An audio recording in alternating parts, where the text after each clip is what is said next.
एक छोटी सी बस्ती के किनारे एक लड़की रहती थी जिसका नाम मीरा था। मीरा बहुत इमेजिनेटिव थी, पर उसके पास खेलने के लिए ज्यादा टॉयस नहीं थे। एक दिन वो नदी के किनारे मिट्टी से खिलौने बना रही थी। उसने एक गुड़िया का शेप दिया, छोटी, गोल फेस वाली और दो बड़ी आंखें। मिट्टी थोड़ी अजीब सी चमक रही थी, जैसे उसमें कुछ सीक्रेट हो। मीरा को लगा ये बस सनलाइट की ट्रिक है, और उसने हंसी में उस गुड़िया का नाम रखा चमक।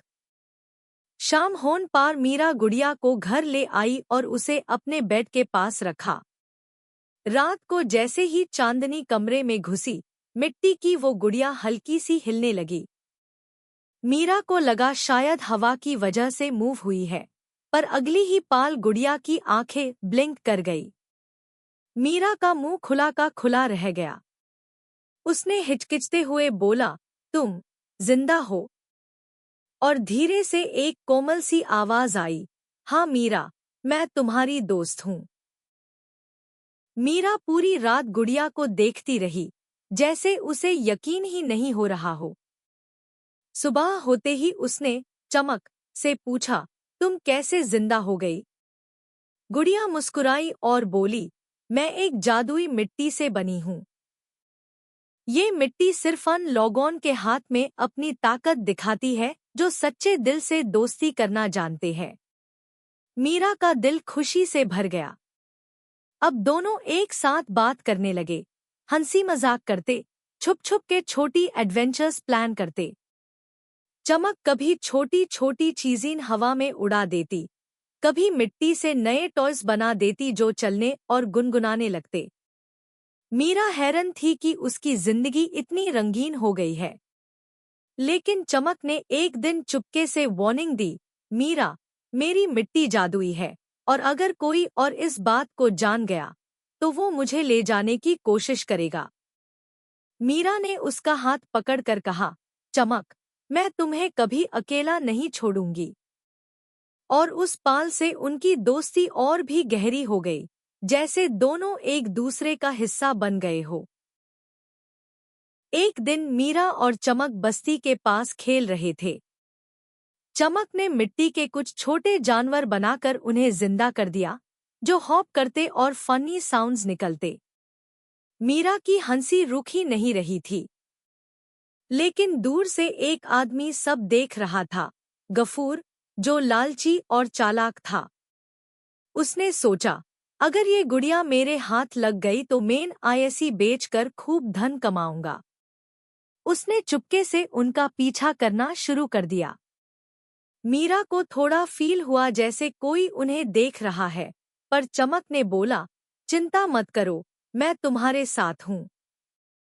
शाम को जब दोनों घर लौट रहे थे, गफूर ने रास्ते में एक झाड़ी के पीछे से निकलकर उन्हें डारा दिया। मीरा घबरा गई, पर चमक की आंखें चमकने लगी। मिट्टी के छोटे जानवर जिसे उसने बनाया था, एक साथ गफूर पर कूद पड़े। गफूर घबराकर भाग गया, पर उसने मन में सोचा कि वो दोबारा आएगा। मीरा ने चमक को गले लगाया और कहा, अब मुझे समझ आ गया कि तुम्हें प्रोटेक्ट करना कितना जरूरी है। गफूर ने उस रात चैन से नींद नहीं की। उसके दिमाग में सिर्फ एक ही बात चल रही थी, वो गुड़िया मेरे हाथ लग जाए तो मैं राजा से भी अमीर हो जाऊं। अगले दिन उसने एक चालाक प्लान बनाया। बस्ती के लोगों को उसने मीठे शब्दों से भरमाना शुरू किया। गफूर ने कहा, मीरा के पास एक जादुई खजाना है जो सबकी जिंदगी बदल सकता है।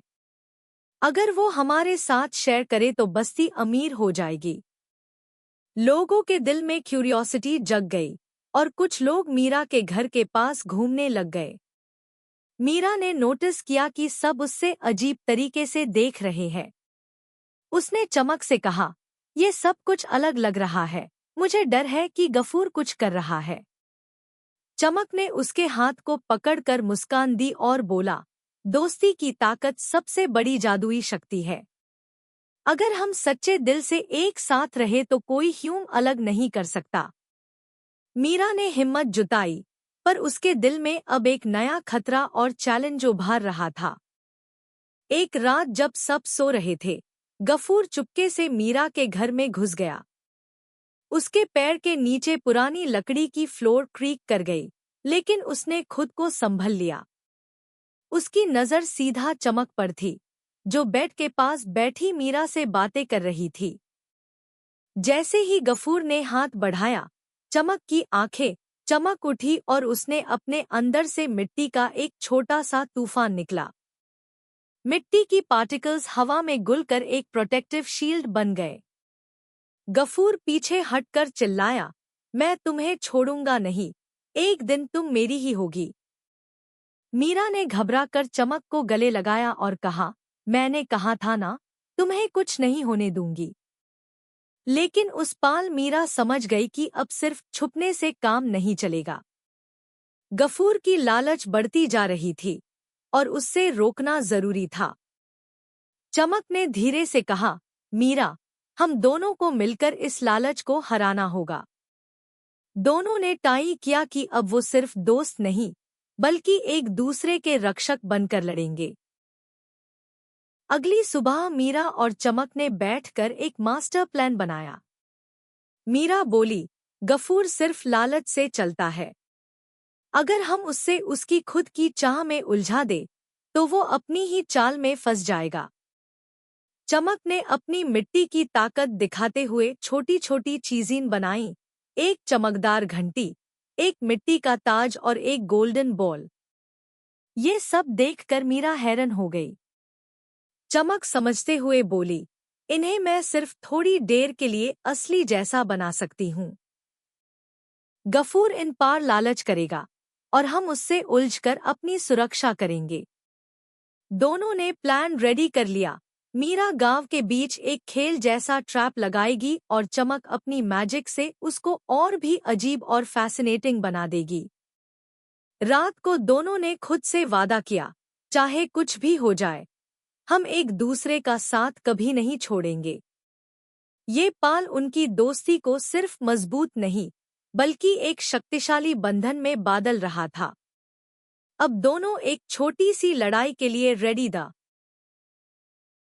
गफूर ने देखा कि बस्ती के बीच एक चमकदार घंटी लटकी है, पास ही मिट्टी का ताज और एक गोल्डन बॉल राखी है जो सूरज की रोशनी में असली सोना लग रही थी। उसकी आंखों में लालच चमक उठी। ये सब मेरे हो गए, कहकर वो दौड़ता हुआ आगे बढ़ा। जैसे ही उसने घंटी को हाथ लगाया, एक जोर का टिंग गूंज उठी और मिट्टी की छोटी छोटी बेलन उसके पैरों को पकड़ने लगी। गफूर घबराकर चिल्लाया, ये क्या हो रहा है? पर उसने हिम्मत छोड़ने के बजाय और भी चीजें लूटने की कोशिश की।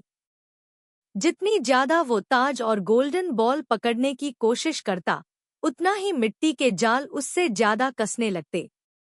मीरा एक कोने से देख रही थी और चमक अपनी आंखों की चमक से प्योर ट्रैप को कंट्रोल कर रही थी।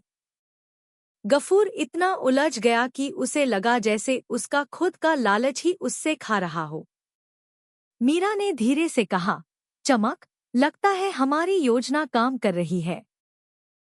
गफूर जाल में फंस चुका था, पर उसका लालच अब भी कम नहीं हुआ।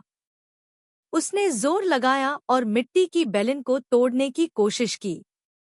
हर बार जब वो छुड़ाने की कोशिश करता, बेलन और ज्यादा कास जाती। उसने गुस्से में चिल्लाया, मैं तुम्हें छोड़ूंगा नहीं, तुम सब मेरे हो। उसकी चीखों से गांव के कुछ लोग वहां आ गए। उन्होंने देखा कि गफूर एक अजीब जाल में फंसा हुआ है और पास ही चमकदार चीजें चमक रही है। लोगों को लगा कि गफूर जादू कर रहा है। मीरा ने तुरंत उन्हें समझाया, ये सब उसके लालच का नतीजा है। ये गुड़िया किसी को नुकसान नहीं पहुंचती, बस अपनी दोस्त है। गफूर ने सबको भरमाने की कोशिश की, मीरा के पास जादुई खजाना है, आयसी मियां हाथ दो, मैं तुम्हें अमीर बना दूंगा। लेकिन उसका चेहरा लालच और गुस्से से भरा हुआ था, जिसे देखकर सबको सच समझ आने लगा। चमक की आंखों की रोशनी और तेज हो गई, जाल और सख्त बन गया। गफूर ने पहली बार डर के साथ सोचा, शायद मैंने गलत किया। गफूर का चेहरा पहले गुस्से से भरा था, लेकिन जैसे जैसे बेलन उसके पैरों को और कसने लगी, उसके दिल में पहली बार सच में डर उतर आया। उसने जोर जोर से चिल्लाया, मुझे छोड़ो। मैं एफआईआर कभी लालच नहीं करूंगा। बस्ती के लोग जो पहले उसके शब्दों से कंफ्यूज हो गए थे, अब उन्हें सब समझ आने लगा। एक बुजुर्ग आदमी आगे बढ़ा और बोला, गफूर, तुझे सिर्फ अपना फायदा दिखता है। ये गुड़िया कोई खजाना नहीं, बल्कि एक दोस्त है। जो दोस्ती की कदर नहीं करता, वो कभी खुश नहीं रह सकता। गफूर की आंखों में आंसू आ गए। उसने पहली बार अपनी गलती मान ली। उसने मीरा और चमक से गुहार की, मुझे माफ कर दो। मैं बस अपनी गरीबी से बचने के लिए लालच में अंधा हो गया था। चमक की चमक धीमी पैट गई, जैसे वो उसकी बातों की सच्चाई को महसूस कर रही हो। मीरा ने सोच कर कहा, हर इंसान गलती करता है, पर सुधारने का मौका मिलना चाहिए। ये सुनकर गफूर चुप हो गया और उसके दिल में एक नया एहसास जगने लगा।